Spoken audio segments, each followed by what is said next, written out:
Aujourd'hui, je te montre comment faire des pâtes fraîches maison vegan. Premièrement, tu vas te prendre un bon verre de vin parce que c'est quand même une recette assez longue à faire, fait que tu as besoin de ton helper en cuisine. Tu sors ta balance, on part. Faire des pâtes, c'est comme de la pâtisserie. Fait que tu sors ta balance, puis on va peser au gramme près. Premièrement, tu vas mettre 170 g de farine de blé et 170 g de semoule de blé. Une petite pincée de sel ou deux, si tu te sens wild. Et après, on va mélanger le tout. Une fois bien mélangé, tu vas faire un petit creux, un petit puits dans ta farine et tu vas rajouter ton eau. Tu vas mettre 125 à 150 ml. On va mettre le 3/4 de l'eau et on va mélanger. C'est de la farine, il y en a partout. J'espère que t'es pas bien en noir. Fait que là, tu tâtes ta pâte comme ça, c'est collant, c'est normal.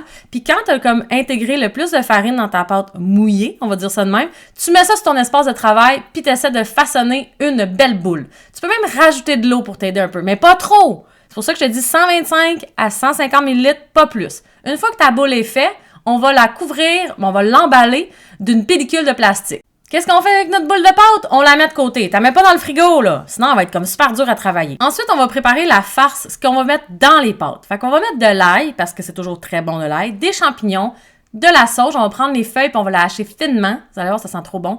Et 2 tasses d'épinards. On prend une petite gorgée de vino. On va commencer la cuisson de la farce. Alors, on met un petit peu d'huile et un morceau d'ail. Dès que ça frétille, c'est ton cue. Tu peux mettre tes champignons, ta sauge et ton ail.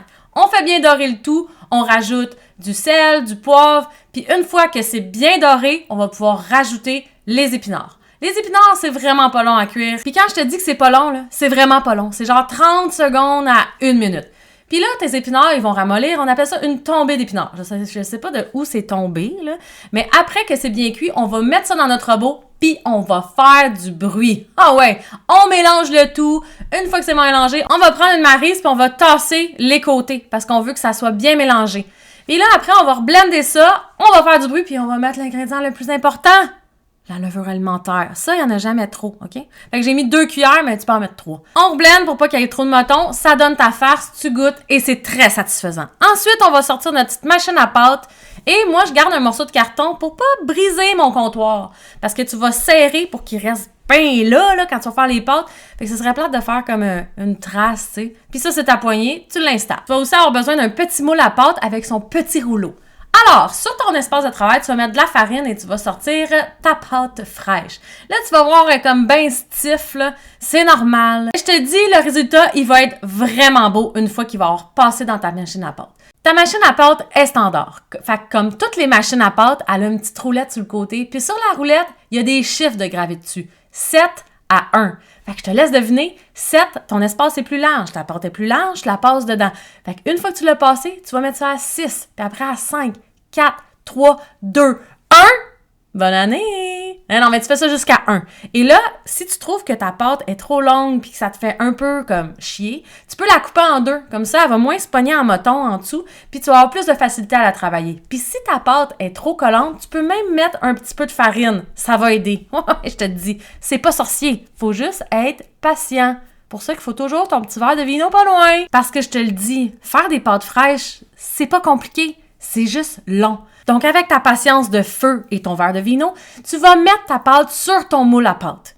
Et là, tu as ce petit outil-là qui est vraiment le fun parce que ça fait des petits zigzags quand tu me coupes. Tu vois, c'est vraiment le fun. Quand tu es bien équipé, c'est le fun de cuisiner. Donc, tu mets ta pâte et là, tu vois tes petits trous. Tu vois que la dernière ligne, là, elle n'a pas assez de pâte. Fait que tu es juste à pas en mettre. Tu mets ta farce, puis une fois que tu as tout mis ta farce, tu remets une autre pâte par-dessus. Tu vois, moi, j'ai pas fait la 3e ligne parce que sinon, j'aurais manqué de pâte, là, tu sais. Puis, tu veux pas que tes pâtes manquent de pâte. Tu comprends? Tu roules ça et tu prends ton petit outil. Tu peux prendre un couteau aussi. Et délicatement, tu vas enlever tes pâtes. Si tu as de la difficulté, la prochaine que tu fais, mets un peu plus de farine. Comme ça va être moins collant puis ça va s'enlever tout seul. Ça va être un vrai charme, je te le dis. Tu prends ton petit outil puis tu fais des belles petites lignes. Regarde les petits zigzags, comment c'est beau! Si t'as pas ça, tu peux prendre un couteau, c'est pas grave. Après, on va mettre ça dans une plaque à biscuits avec un papier parchemin puis on va même un peu rajouter de farine parce qu'on veut pas que ça se colle. Puis là, juste avant de les mettre dans le congélateur, tu prends une bonne gorgée de vino à ta santé parce que, hey, t'as fait des pâtes fraîches. Ensuite, tu vas avoir besoin d'une échalote française et de la sauce que tu vas avoir coupée finement. En même temps, tu vas partir ton eau bouillante pour tes pâtes. Une fois que l'eau est bouillie, tu as mis un peu de sel dedans, tu mets tes pâtes. Tu les as mis dans le congélateur, pas longtemps, ils sont déjà un petit peu durs. Tu vas voir, c'est vraiment rapide.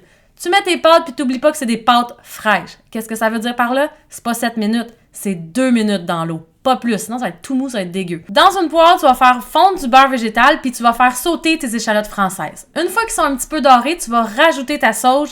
Je te dis, ça va sentir trop bon. Puis là, tu fais sauter ça quelques secondes, puis tu peux même rajouter un petit peu de beurre parce que tu veux surtout pas que ça colle. Tu veux que tes pâtes, là, ils goûtent. C'est pour ça qu'on fait pas de sauce à la crème. Tu pourrais le faire si tu veux, mais tu veux goûter tes pâtes que t'as mis du temps pis de l'amour. Tu fais sauter ça juste quelques secondes, genre 15 secondes, puis là, c'est l'heure du dressage.